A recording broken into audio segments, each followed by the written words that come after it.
بسم اللہ الرحمن الرحیم الحمد للہ رب العالمین والصلاة والسلام علی رسولہ الکریم محمد وآلہ وصحبہ اجمعین اما بعد اعوذ باللہ من الشیطان الرجیم کل من علیہا فان ویبقى وجہ ربک ذو الجلال والاکرام صدق اللہ العظیم۔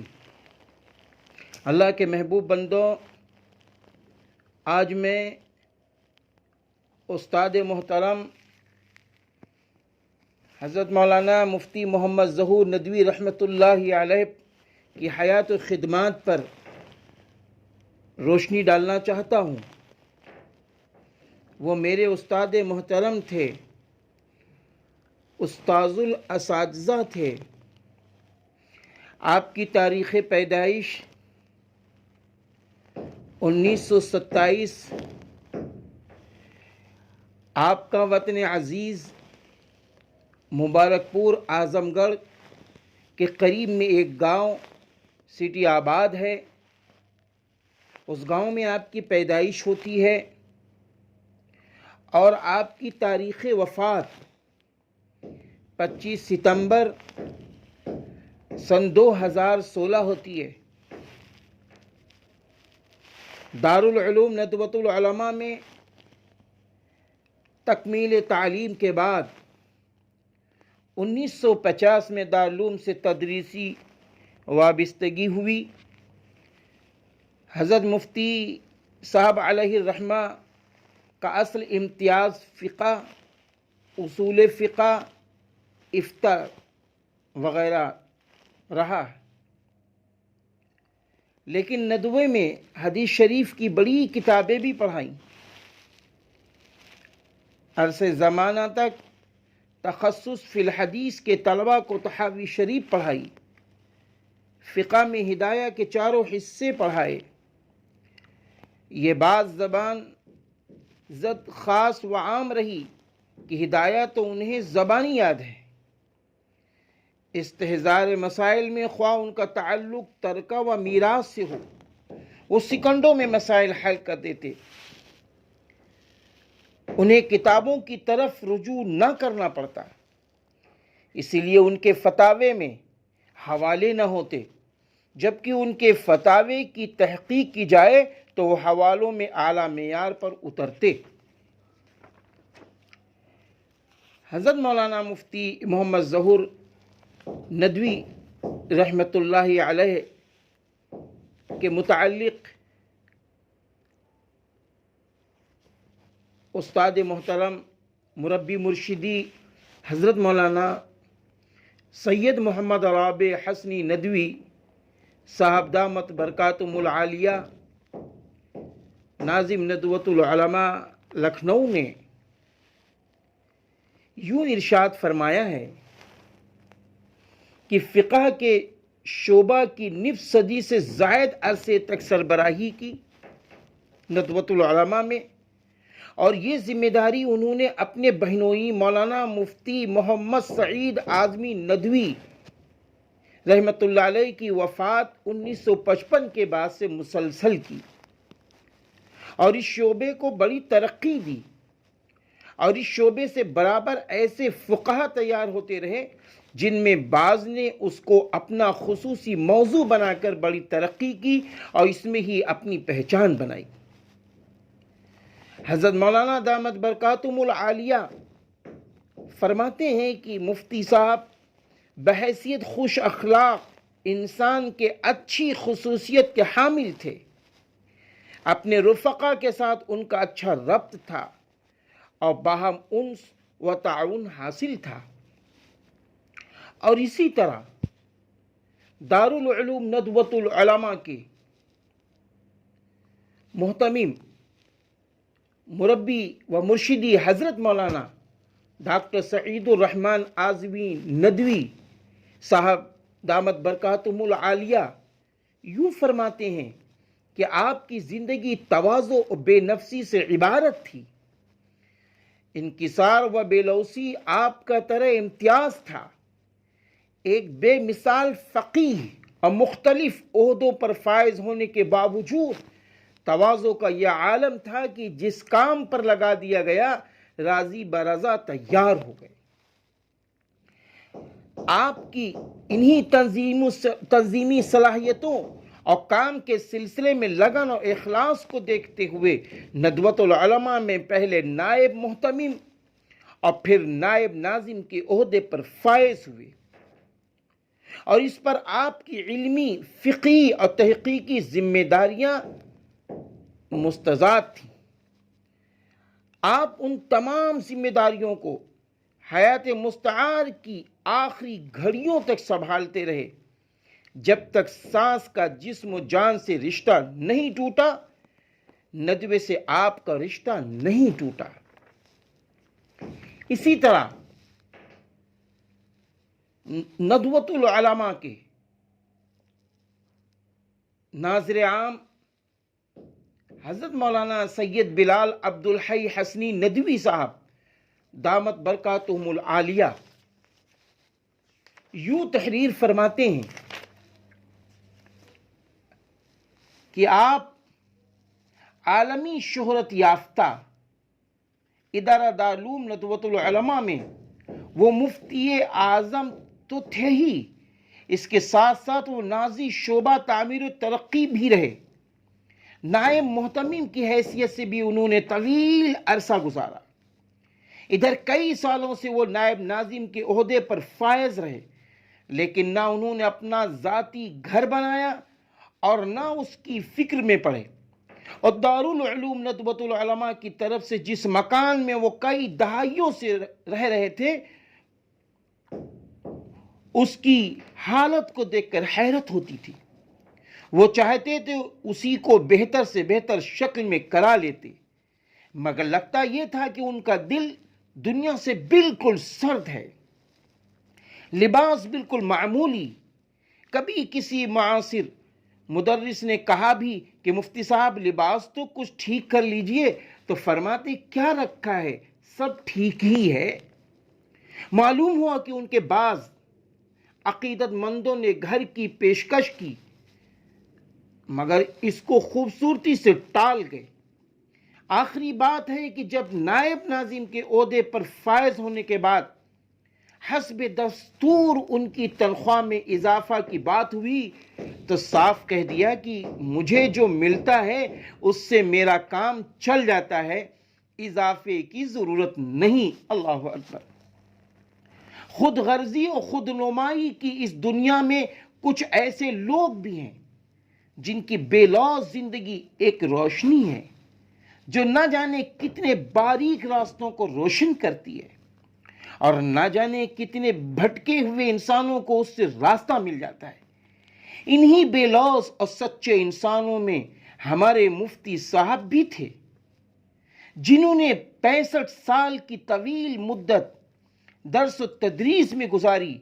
وہ ایک بہترین منتظم بھی تھے اور صاحب بصیرت مفتی بھی، لیکن ان کی زندگی کا اصل جوہر ان کا زہد، دنیا سے بے رغبتی اور خود نمائی سے دوری، اور جو اس دور میں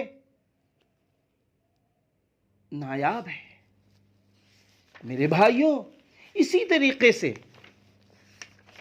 دارالعلوم ندوۃ العلماء کے معتمد تعلیم حضرت مولانا سید محمد واضح رشید ندوی رحمت اللہ علیہ نے یوں تحریر فرمایا، رحمت اللہ علیہ نے یوں تحریر فرمایا۔ آپ نے یہ بات فرمائی ہے، یہ بات فرمائی ہے۔ کون سی بات؟ آپ نے فرمایا کہ آخرت اور موت کا بڑا دھیان اور شوق لقا بڑھ گیا تھا۔ وہ کلمہ سناتے اور کہتے گواہ رہیے، کلمہ سناتے اور کہتے گواہ رہیے۔ اللہ اکبر۔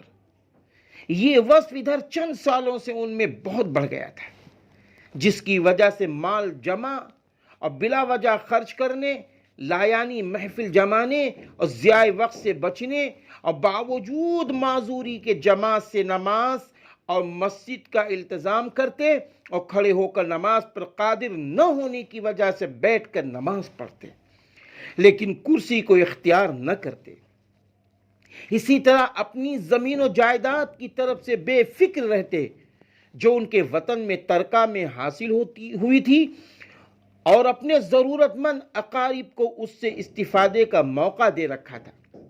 بعضوں نے ان کو ترغیب دی کہ وہ اپنی وطن کی جائیداد کا ایک حصہ فروخت کر کے لکھنؤ میں اچھی جگہ لے لیں، لیکن انہوں نے اس کو اختیار نہیں کیا اور زاہدانہ انداز اختیار کیا۔ وہ کہتے کہ ہمارے پاس یہاں جو ہے وہ ہمارے لیے کافی ہے۔ ان کے شاگردوں نے چند سال پہلے ان کے اور بعض دوسرے اساتذہ کے لیے ایک تقریب منعقد کی اور ایک اچھی رقم نذرانے کے طور پر پیش کی۔ انہوں نے اپنے شاگردوں کی دلجوئی میں اس کو لے تو لیا، لیکن لے کر دوسرے کے حوالے کر دیا۔ ان کی زندگی کا ایک اہم پہلو زہد و استغنا تھا۔ سادگی و کفایت شعری سے لیس رہے اور ضروریات زندگی سے اوپر خرچ کو اختیار نہیں کیا، اور اپنے بعض خوردوں اور تعلق والوں کو شفقت سے نوازتے تھے۔ ان میں اخفائے حال اس قدر تھا کہ ان کے سادہ رہن سہن اور گفتگو و عدم تکلف سے یہ پہچاننا مشکل ہوتا تھا کہ وہ بھی کسی مقام کے حامل دین اور کسی فن کے ماہر استاد و مدرس ہیں۔ ایک سادہ نشست میں جس میں شہر کے معزز لوگ موجود تھے، ایک مشہور شخص بھی اس میں موجود تھے، کسی مسئلے پر گفتگو چلی اور مفتی صاحب اس نشست میں موجود تھے، مگر مفتی صاحب کی طرف لوگ التفات نہیں کر رہے تھے۔ اس مسئلے میں صحیح طور پر کوئی بات سامنے نہ آنے پر جب مفتی صاحب نے اس کا علمی حل پیش کیا تو سبھی حاضرین مجلس حیرت زدہ رہ گئے، اور ان میں وہ صاحب کہنے لگے، معاف کیجئے گا، ہم آپ کو سمجھے نہیں، آپ تو بڑا علمی وزن رکھتے ہیں، آپ تو بڑا علمی وزن رکھتے ہیں۔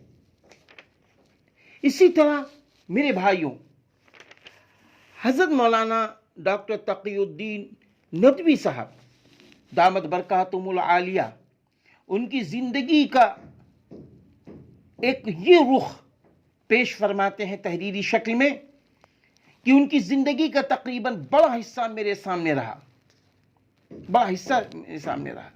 ان میں زہد و تقوی اپنی مثال آپ تھی۔ تصوف کی حقیقت یہ بیان کی گئی ہے کہ گناہوں سے نفرت اور طاعات کی طرف رغبت، یہ صفت کمال کو ان کو حاصل تھی، یہ صفت کمال ان کو حاصل تھی۔ کوئی لقمہ انہوں نے اپنی زندگی میں مشتبہ مال کا نہیں کھایا ہوگا۔ فرائض و واجبات و سنن نوافل کا بے حد اہتمام تھا۔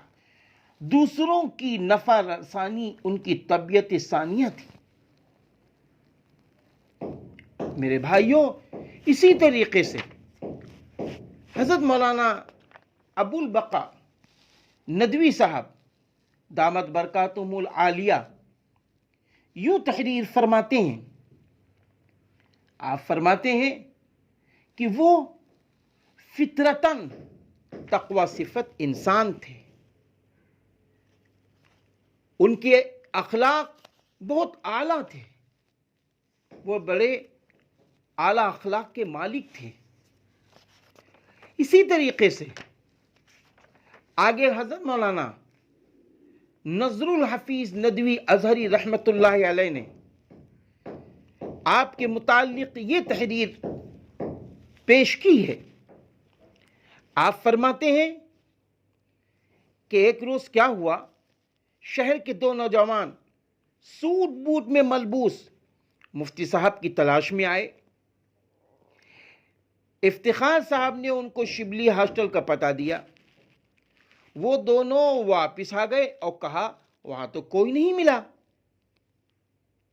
البتہ ایک صاحب جانور کو چارہ پانی دے رہے تھے۔ افتخار صاحب نے کہا وہی ہمارے یہاں کے مفتی اعظم ہیں۔ وہ دونوں بے یقینی اور تردد کے ساتھ گئے۔ مفتی صاحب نے ان کو چارپائی پر بٹھایا اور ساری بات سن کر مسئلے کا حل بتایا۔ ان دونوں کے اصرار پر خود اپنے ہاتھ سے سوال بنا کر جواب لکھا، پھر ان کو ہدایت کی کہ دفتر جا کر اس پر مہر لگوا لیں۔ وہ دونوں مفتی صاحب کی سادگی، ذہانت اور فہم سلیم کی تعریف کرنے لگے۔ اسی طریقے سے حضرت مولانا شمس الحق ندوی صاحب دامت برکاتہم العالیہ، آپ فرماتے ہیں کہ ان کی سادگی ویسی ہی برقرار رہی۔ ہم نیاز مندوں کے ساتھ اس طرح بیٹھتے اور باتیں کرتے جیسے معاصر ہوں۔ کبھی ملازمین کے ساتھ بیٹھ جاتے، کبھی کوئی ایسا کام کرتے نظر آتے کہ باہر سے آنے والا ندوے کے مفتی اعظم کو دیکھے تو معمولی ملازم کا شبہ ہو، معمولی ملازم کا شبہ ہو۔ اللہ اکبر۔ اب آپ اندازہ لگائیں کہ حضرت مولانا مفتی صاحب کا کیا عالم تھا۔ اسی طرح آپ دیکھیے حضرت مولانا محمد خالد ندوی غازی پوری صاحب دامت برکاتہم العالیہ، استاد حدیث دارالعلوم ندوۃ العلماء، یوں تحریر فرماتے ہیں کہ حضرت مفتی صاحب ایک نسل کے استاد تھے۔ ان کے شاگردوں کی فہرست بہت طویل ہے اور ہر فرد ان سے اسی طرح محبت کرتا تھا جس طرح دوسرا فرد اپنے تئیں محسوس کرتا تھا۔ وہ گئے لیکن ایک عالم کو سوگوار چھوڑ کے چلے گئے۔ آگے آپ تحریر فرماتے ہیں کہ مشکل مسائل کو چٹکیوں میں حل کرنے کا سلیقہ اللہ نے انہیں دیا تھا۔ دارالعلوم ندوۃ العلماء اس کے ذمہ داروں سے انہیں مناسبت ہی نہیں بلکہ گہری عقیدت و محبت تھی۔ ندوی برادری کے عظیم سپوت تھے، اس کے ہر مسئلے میں پیش اور مواجہہ کرنے پر خوب قادر تھے۔ اللہ اکبر۔ اللہ تعالیٰ نے انہیں بڑی خوبیوں سے نوازا تھا۔ حلم و علم کا پیکر آج ہم سے جدا ہو گئے، آسماں ان کی لحد پر شبنم افشانی کرے۔ اسی طریقے سے حضرت مولانا مفتی ظفر عالم ندوی صاحب دامت برکاتہم العالیہ، استاد فقہ دارالعلوم ندوۃ العلماء، تحریر فرماتے ہیں، بہت اچھی گفتگو بھی فرماتے ہیں کہ ایک دفعہ ایک شادی شدہ نوجوان آیا مسئلہ پوچھنے کے لیے، چہرے سے کافی پریشان نظر آ رہا تھا۔ ان کی شادی ایک حافظ قرآن خاتون سے ہوئی تھی۔ خاتون نے یہ کہہ دیا تھا کہ میرے سینے میں قرآن مجید ہے، تم کیسے اس پر اپنا جسم رکھو گے؟ وہ پریشان ہوا، آخر مفتی اعظم رحمت اللہ علیہ کے پاس آیا اور سوال کیا کہ میری اہلیہ اپنے پاس آنے سے اس وجہ سے منع کرتی ہے، میں کیا کروں؟ مفتی صاحب رحمت اللہ علیہ نے بڑی سنجیدگی سے پوچھا، تمہیں الحمد شریف یاد ہے؟ اس نے کہا ہاں۔ آپ نے کہا سناؤ۔ اس نے سنا دیا۔ پھر چند چھوٹی صورتوں کے بارے میں پوچھا۔ اس نے کہا ہاں۔ اس نے فوراً کہا میں جواب دیا اور سنا دیا۔ مفتی صاحب نے فرمایا جاؤ بیوی سے کہو قرآن پاک پر سپارہ رکھنا جائز ہے، قرآن پاک پر سپارہ رکھنا جائز ہے۔ وہ نوجوان سمجھ گیا اور خوش ہو کر چلا گیا۔ ایسے ہی ایک مرتبہ ایک طالب علم نے سوال کیا کہ جس کیسٹ میں قرآن بھرا ہو اس کو بلا وضو چھو سکتے ہیں؟ آپ نے فرمایا ہاں۔ اس طالب علم نے اشکال کیا کہ قرآن مجید تو بلا وضو چھونا جائز نہیں۔ مفتی صاحب رحمت اللہ علیہ نے جواب دیا ہاں، قرآن بلا وضو چھونا جائز نہیں ہے، لیکن حافظ قرآن کو بلا وضو چھو سکتے ہیں۔ اس قسم کے علمی لطائف اور حاضی جوابی کے واقعات اس قدر زیادہ ہیں، اگر وہ جمع کر دیے جائیں تو ایک کتاب تیار ہو سکتی، ایک کتاب تیار ہو سکتی۔ اسی طریقے سے ہم حضرت مولانا محمد مستقیم ندوی صاحب دامت برکاتہم العالیہ کی طرف بڑھتے ہیں۔ انہوں نے بھی حضرت مفتی صاحب رحمۃ اللہ علیہ کے متعلق یوں تحریر میں لکھا کہ فقاہت، بزلی سخی اور حاضر جوابی میں اپنی مثال آپ تھے۔ حضرت مفتی صاحب کو غیر معمولی فقہی بصیرت، فقہ و فتاوی میں مہارت اور ذہانت و فطانت کے ساتھ موجودہ حالات کے تغیرات، لوگوں کے مزاج و مذاق کے اختلاف اور ملک و معاشرہ میں رائج عرف و عادات اور ان سب کے احکام و مسائل مرتب ہونے والے اثرات سے نہ صرف واقفیت ہی تھی بلکہ ان پر گہری نظر بھی تھی۔ حضرت مولانا برہان الدین سنبھلی رحمۃ اللہ علیہ، استاد دارالعلوم ندوۃ العلماء فرماتے ہیں کہ وہ اپنے افتاء کے میدان میں طویل مدت تک رہنے کی وجہ سے فقہ پر گہری نظر رکھتے تھے، اور علم فقہ کے ایک اہم موضوع علم الفرائض یعنی میراث، جس کے ماہرین بہت کم ہوتے ہیں، اس میں بھی بہت عبور رکھتے تھے۔ آپ اندازہ لگائیں، یہ ہے مفتی اعظم۔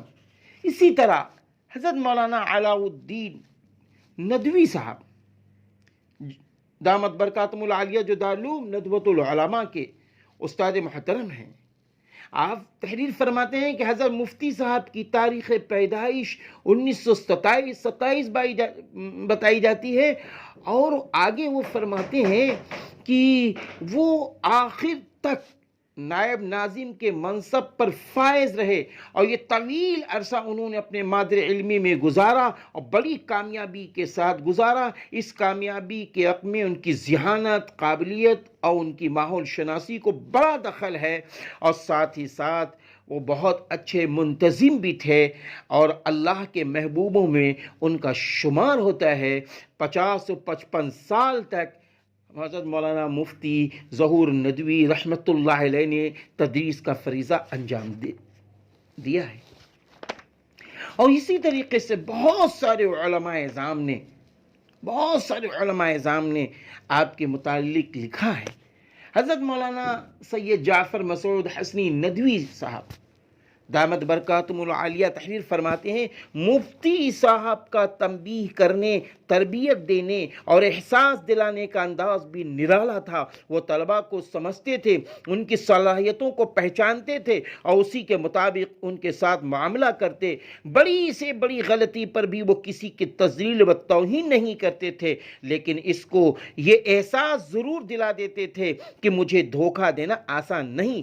آنکھیں بھلے میری بند ہوں لیکن دیکھتی رہتی ہیں، ذہن میرا چاہے کہیں ہو لیکن سمجھتا سب رہتا ہے۔ ان کا مزاج یہ تھا کہ وہ غلطی کو نظر انداز نہیں کرتے